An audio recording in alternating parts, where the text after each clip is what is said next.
Hello everyone, and welcome to this video, which is in our Reengineering the Chess Classic series. I'm Grandmaster Matthew Sadler, and this is, I think, the penultimate of our videos looking at the games of the great Italian player Sergio Mariotti. In this game, we find him taking on the Swedish great Ulf Andersson, quite a young Ulf Andersson. 19, I think he was at the time. I think Ulf was born in 1951. And this was at the Ivan Bakitic Memorial in 1970. Yeah, probably can see the position on the board already, and you might be thinking, well, I think I know who Mariotti is. Yeah, he's definitely white. Might be slightly surprised to see Ulf playing the modern because, well, we know Ulf nowadays as a supremely solid player. With both colours, actually, really playing long end games and grinding away. But in his youth, he played the modern an awful lot, had pretty good results, and played it up until about 1973 when he switched to the Sicilian. So let's have a look how this game went. So e4, g6, d4, bishop g7, and h4 from Mariotti. He really did like to use his rook spawns. Yeah, I mean, this is played very early in this position, but it's pretty common in the modern nowadays, of course. As always, it's always a bit of a dilemma for black. I mean, what do you do? Do you stop it immediately? Do you play h6 to meet h5 with g5? Or do you let the pawn come and, just give white that flexibility in either taking on g6 to open the h file or play alpha zero style, put the pawn on h6 and, disrupt the black development, weaken the king, pin down a pawn on h7 in the future for the endgame. Very hard for black to know. I mean, in actual fact, the way that Mariotti has played this without playing knight c3 first, does give black an extra possibility, and that is to play the move d5, and that's what the engines are both keen on. If e5, then c5, striking back immediately at the center, and if e takes d5, then queen takes d5. We have a sort of a Scandinavian, but where this move h4 might not be too useful. For example, after knight f3, we can play bishop g4.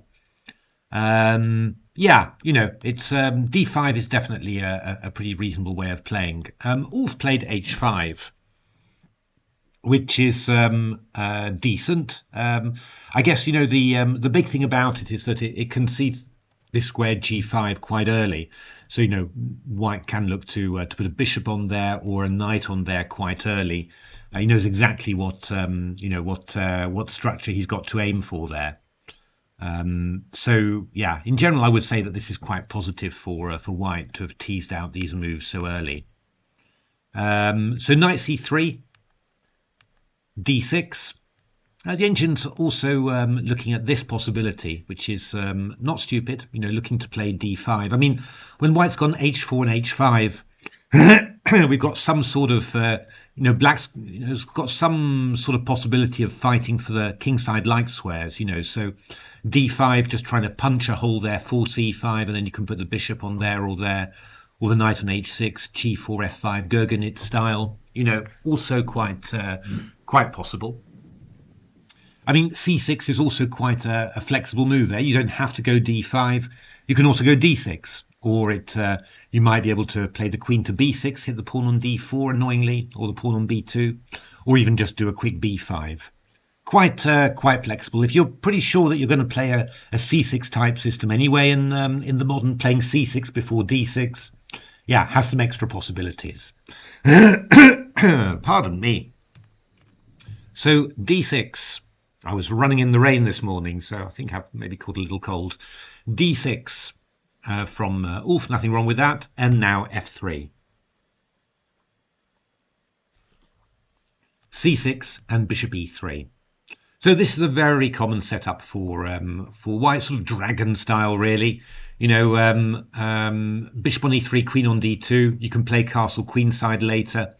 If black castles kingside, then g4 is possible. Very aggressive way of playing. So Queen b6 from Ulf, and this is quite a decent little idea. Really asking white, so what are you going to do? Are you going to protect the b pawn, or are you going to sacrifice it? Quite shocked to see Ulf playing like this, I have to say.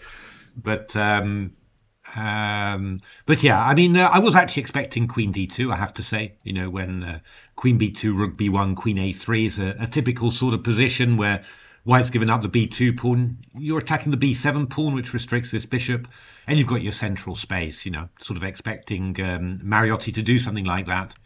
But he was quite restrained. Actually, the engines don't want to sacrifice the pawn. Torch wanted b3 and seemed to think that that was quite decent. Rook b1 played by Mariotti. But you know, the key thing about this one is that you know, black is now no longer able, white rather is no longer able to castle queenside. So that's quite a big concession you've got from white in this type of system. You know, when when white's played a sort of an aggressive system against the modern that's really crying out for castling queenside. So yeah, you know, that's actually been quite successful. I mean, I had a very similar game, I think, without h4, h5 included, and you know, I really was incredibly happy when I saw Rook b1 because it just restricts white's possibilities, aggressive ones, you know, so much. I mean, if sort of white's going to castle kingside, then you know you're going to feel happier castling kingside yourself. So in general, that's quite successful. A5 played by Ulf. Yeah, I'm not overly thrilled by how Ulf was playing the modern, I have to say, but I mean, it must be said he didn't get bad results when he played it against strong players as well. So maybe I shouldn't criticise too much. I mean, I do think it's quite you know, old style modern play where you really try forever to avoid developing this knight and try and develop queenside stuff beforehand. The engines actually are looking at this move d5, which is quite interesting. The idea being that you want to go d takes e4, and if f takes e4, then you're going to get the g4 square for your pieces. You know, that's not bad at all. And yeah, taking this pawn on d5, these are quite well known sacrifices really, and you know, black's always going to get some sort of nice counterplay. I'm not quite sure what the intention was. Maybe knight f6 here simply, and you know, play like this. It's quite nice counterplay. I mean, this pawn on f3 is really ugly. You know, I mean, you'd like to bring a knight out to f3.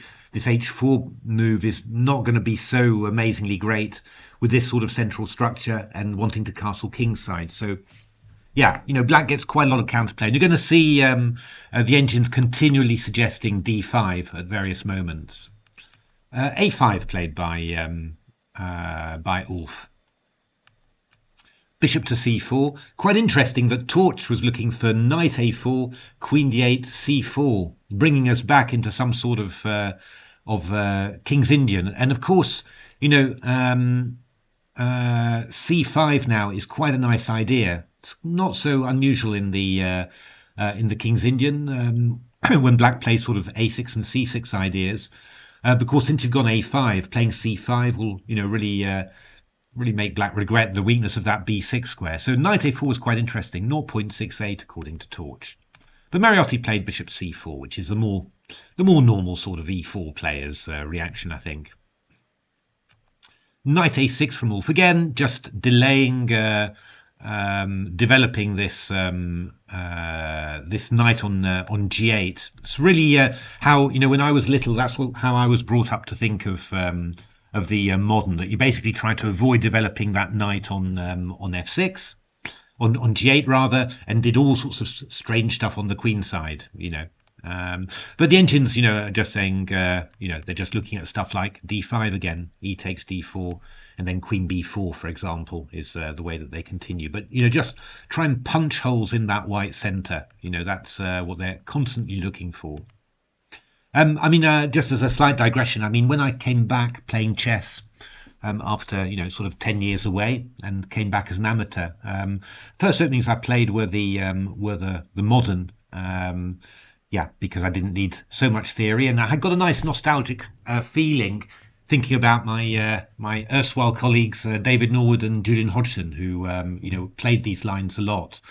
And the one thing I found about playing the modern was that I always ended up sacrificing a pawn as black for some sort of compensation. And if you didn't do it, you always ended up with a bad position. But as long as you were open to that, then things normally went pretty well. And I scored very well with it, but always being a pawn down virtually. So knight a6 played by Ulf. All seems very strange to me, but knight e2 and bishop d7. Queen d2, queen c7. So now we're looking to play b5. So Mariotti played the very sensible a4 here. I mean, often actually the engines are playing a4 and then castling queenside. They really do seem to feel that stopping black's counterplay on the queenside is always good. And knight b4. Yeah, a little bit allergic to this move, knight b4. But it's really due, and it's amazing how these things stick in your mind. But there's a great game of Karpov's against Spassky from their candidates match. When was that? 1974? I think it was 1974. I think it was the semi-finals. Semi-finals or finals, I'm not sure. But it was a great match, and Karpov actually dominated Spassky, which was quite a surprise at the time. But Spassky put his knight on b4 in some sort of piets. And the key move at some stage was knight d1 or moving the knight away in any case by Karpov and then playing c3, and this knight on b4 turning out to be completely useless. So I've just got that in my head as a sort of a pattern. Knight on b4 is always bad. And actually, I mean, even there has been some games in engine chess where there's been a hole on b4 in King's Indian type positions. And, even engines as strong as Stockfish, have spent lots of time getting a knight there, and it's just completely useless. And, we humans are looking at it saying, well, we know those sort of knights are useless. Silly engines, don't they know that? It's been a while since I've seen it, but there is a game in Silicon Road to Chess Improvement, Stoveflace against Stockfish, where Stockfish does just that, and Stoveflace just leaves that knight and just wins with an extra piece on the king side, basically. So I'm rather allergic to those knights on b4. Long story short. Knight f4 from Mariotti and knight f6. Again, the engine's just wanting to play d5. Let's break open this centre and get ourselves some space for the knights. I mean, e takes d5. You've got some ideas with taking on here, but you could even go knight h6 to f5, for example, or bishop f5. Actually using that knight on b4 to attack c2. But knight f6 played.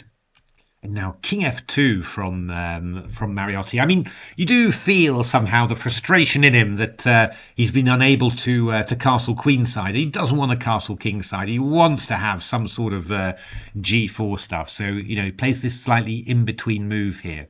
But I mean, just the white's pieces are looking a little bit funny. I mean, I'm not madly keen on knight f4 either, to be honest. And Ulf ends up getting quite a decent position here. Rook d8, bishop b3 and e5. And now knight h3 from Mariotti. I mean, Mariotti really wanted to try and get a knight onto g5 here. But it's not nice to leave the center open like this. But obviously after takes, the rook's opposite the queen. So knight h3. Bishop h3 would lose a piece. So knight h3 is what he played. And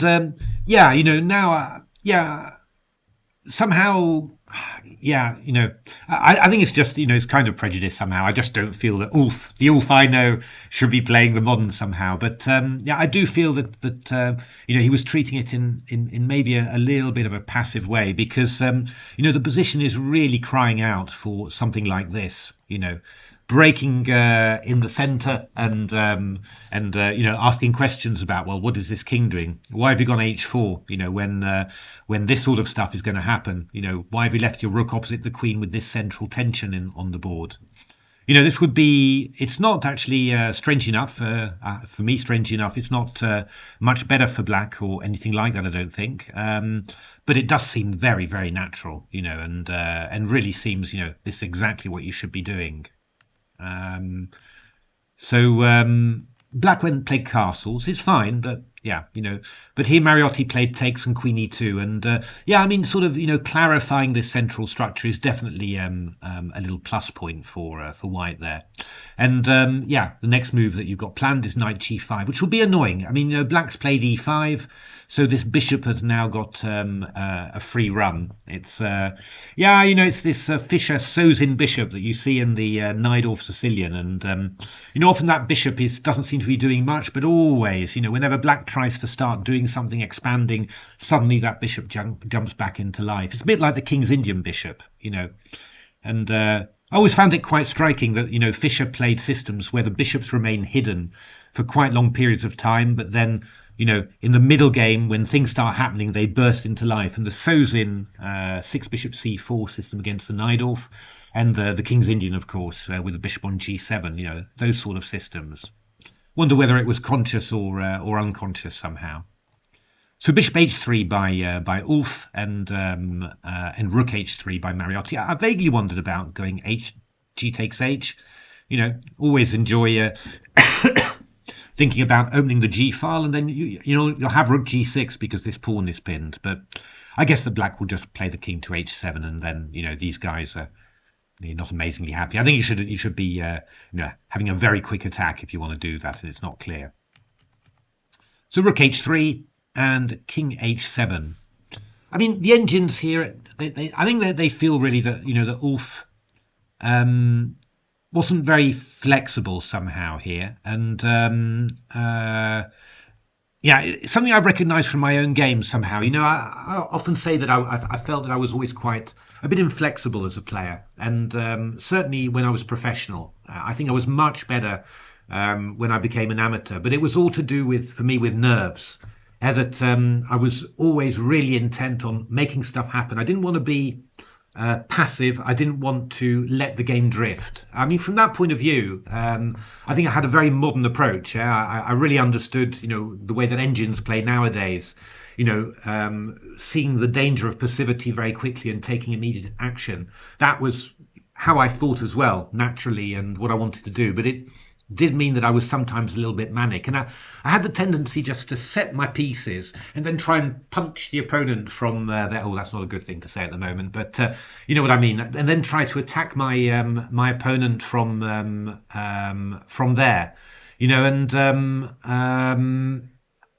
but my pieces weren't always in the best position. If I just maneuvered my pieces just a little bit better, then it would have helped a lot. And I just feel that somehow Andersson did the same here. He just sort of said, oh well, my pieces are there, okay, well let's try and do something with that, rather than just thinking about it.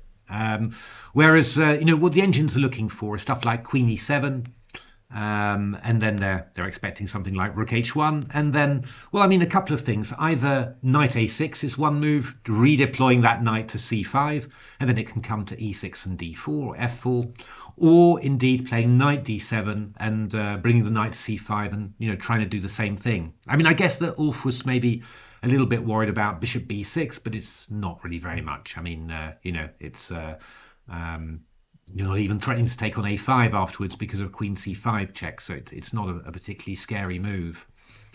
Instead, Ulf plays king h7, g4 happens, and now rook d7, and it's Ulf is doubling his rooks on the d file, but you sort of think, yeah,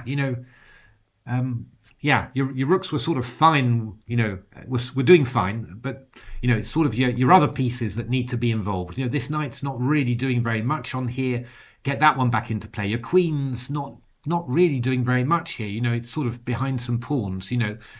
Bring it into play. Bring it closer to the king's side to protect. Because it's you've got the king on h7, and it just feels very awkward. With the rook defending the pawn like that. If the queen was on e7, it feels much more harmonious somehow. So yeah, I mean, still, the engines are saying queen e7 should be played, king g2, knight a6, and off we go. After rook d7, the engines say +1 for white, which is quite shocking, surprising. But I think it just sort of shows that black's losing with rook on d7. Black's losing a key way of getting his knights into play. and the engines find that that's really, that's a big crime somehow. Rook G1. I mean, actually, the engines don't really feel that you've got much of a hope of attacking, and they just feel that you should just be, playing to gain space. I mean, actually, the engines at some stage want white just to play G5, chase that knight away, put the king nice and safety on G2, and let's get these rooks back into play. I mean, they're seeing a completely different plan, whereas Mariotti's really focused on putting everything on the G file. And I mean, it shouldn't have worked really, but I mean, it's pretty impressive in terms of single-mindedness. Rook D8, and this move, King E1. It's heading back towards danger. I mean, the engine's saying, run whilst you can. King G2, let's get these pieces over, and then look at what we can do on the king side if we want to do anything. But Mariotti is just thinking, no, I don't want my king on G2. I want my queen on G2. I want triple on the G file. But it's very risky, right? I mean, the rooks are doubled and they're not doing a great deal, but you're bringing your king back towards the danger there. It's really quite worrying. So B5 was played. I mean, actually, the engines are looking at stuff like knight A6 and queen D6, and let's get the knight into play. But B5 was played by Ulf. And then rook HG3, and the engines are just desperate, saying we've got to move the king away. The king's got to go away. Need to get out of there. But rook HG3 from Mariotti. Queen D6 from Ulf. So it's kind of the engine approved maneuver. Good to bring the queen back to E7. And now engine's still looking for king F1, desperately saying get your king out of there into the corner. But Mariotti played queen G2, which was his plan. But obviously, it's you feel leaving a little bit of room here. I can't quite see immediately how it's going, but I'm worried simply. And here Ulf took a very strange decision, really. Don't understand that decision at all. Actually, he took on G4 in this position. I mean, just in general, I not quite sure why you'd do that somehow. I mean, there is some sort of danger in the air with something like bishop f7, for example, and after rook f7, g takes h5. That is definitely a danger. I mean, I don't know how serious it is because there's all sorts of, there's all sorts of weaknesses. The white king's right in the firing line. I find it hard to imagine that this would actually be as dangerous as all that. But, yeah, you have got a whole lot of firepower on the G file. So you've got to be, careful of that. I mean, there's also the idea of just taking on H5 and after knight H5 going rook G5 and, looking for rook takes H5. So there's definitely stuff. But to play HG feels really, really giving white something extra because you're going to have H5 and then the king's sort of caught on the H file, and if it goes back then it's in this firing line. So yeah, it just it feels either you've got a concrete force win now after HG, or it can't possibly be a good move. And actually, in this position, Black had the very good move, b takes a4. I think Mariotti also points it out on his video channel, if I'm understanding the Italian right. So, and the key point is with it is that if you go bishop takes a4, then knight a2 is incredibly painful. Knight a2, and now you're really going to suffer for what you've done, with putting your king in the danger area. So yeah, and if you go something like bishop c4, just try and ignore it, which would be your desire. Then again, we've got a3 and knight a2. Again, we're coming in there. Bishop a2. I guess something like queen a3 is going to be very dangerous. Again. Yeah, your king's in the firing line there. Simply, you just can't hold it off for too long. So, so b takes a4 would have actually been winning, but h takes g4 was played. b takes a4 and bishop c4, and well, it's a little bit more worrying here. I really should have had a look actually to see what happens after a3, but in actual fact, by playing fg, this rook, oh, that was it actually, yeah, this rook is actually covering the third rank now, so very easy to defend the knight on c3, whereas before you had a pawn on f3 and this rook wasn't connected at all with the queen side. I mean, maybe Ulf missed something like that, or just got confused somehow. What the engines want, again, it's using this d5 square that somehow Ulf just hasn't wanted to do all game. The engines want knight b d5 now. You need to take some action here, and after takes we go takes, and yeah, the position's going to be a complete mess. White gets g5, it's all going to get very sharp, but with the king on e1 and various weaknesses around the place, yeah, who knows? Could be anybody's game. The engine's reaching some sort of drawn position there, but Ulf played queen b8, and you just know that cannot be right at all. The queen's moving away from the king's side, and I don't even see your threat really. And at the meantime, we've got all these guys, towards the king with this bishop active as well. Again, you're just sort of extrapolating, from what you know about Ulf later, but you're sort of saying, he doesn't look very comfortable at all in these types of positions. This obviously wasn't at all what he was good at playing. But it must be said that, I was looking through quite a few other games, had a lot of wins, draws against strong players. So, yeah, maybe this was just an off day for him, or simply, as you see it, many strong players, just Mariotti's just, pretty direct, relentless aggression, keeping pieces pointing at the opponent's king, just sort of, proved too much. The nerves got too much, and there we are. It's all of a sudden it's gone, because Mariotti played h5, and it's really horrible, right? I mean, you're threatening hg, which is going to bring the king out into the middle of the board, where it's just going to get mated. There's just it's just absolutely horrible, this. So Ulf played g5, and now bishop takes g5. And we've got more moves coming in. h6, queen f3 to f5. How do you defend this stuff? And again, this, as we mentioned, this rook covering everything along the third rank is providing some much needed support, to White's queen side. So rook d4 was played, and now bishop f7, and you're sort of thinking, oh my goodness, the queen's gone, to d6 and then back to b8. If it just remained on c7, it would still be protecting the pawn. It just sort of shows somehow, I think, that that Ulf lost track, of the whole position and what he was doing. And that's certainly not meant to be a criticism or anything of a great player. I know exactly, that feeling where, you react as you think properly according to the circumstances, but somehow you haven't got it that day, and you're just putting pieces on the wrong squares, and they just end up, you end up saying, well, if I hadn't made a single move, I'd stand better than I do now, and I think this is very much this type of situation for Ulf in this case.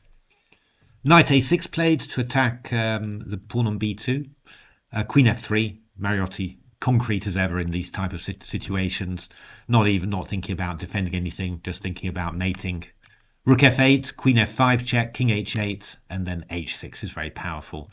This rook's pawn, march of the rook's pawn, thank goodness that Mariotti had advanced it already on move 3. Rook f7 takes, and now a nice little move to finish. Bishop h6 check. Obviously, if king takes, then g5 is going to be pretty horrific at the very least. King h8 played, rook h1. There's just too much happening, right? Queen e8, bishop f4, and Ulf resigned. We've got bishop e5s coming in at the very least, and that's going to be curtains. Really interesting game there. Just that was, I guess that was a little bit less controlled from Mariotti. It was really absolute naked aggression. That was, it was really, I don't care about my king at all, and I'm just going to line up everything, and well, you better have a reply. And I think that enormous aggression was just too much, and You know, it is frightening, and Ulf couldn't cope with it and couldn't find the good moves at the right time. A little bit less controlled, I think, than a lot of the really fantastic Mariotti games we've seen. But yeah, against a very strong opponent. I mean, Ulf was young, but he was already very, very good in 1970. You know, and you don't often see Ulf beaten in this sort of manner. I think only Gary's the sort of guy who could do that to Ulf somehow. So yeah, brilliant stuff. I think I've got one more game from Mariotti just to round off the series. I hope you're enjoying it. I mean, I do love, oh, good Lord, my watch telling me probably that it's time to close this video. I do enjoy doing this sort of stuff, and I hope that you enjoy watching it too. Do give a like and subscribe if you're enjoying it, and otherwise see you for the final video on Mariotti. Thanks for watching.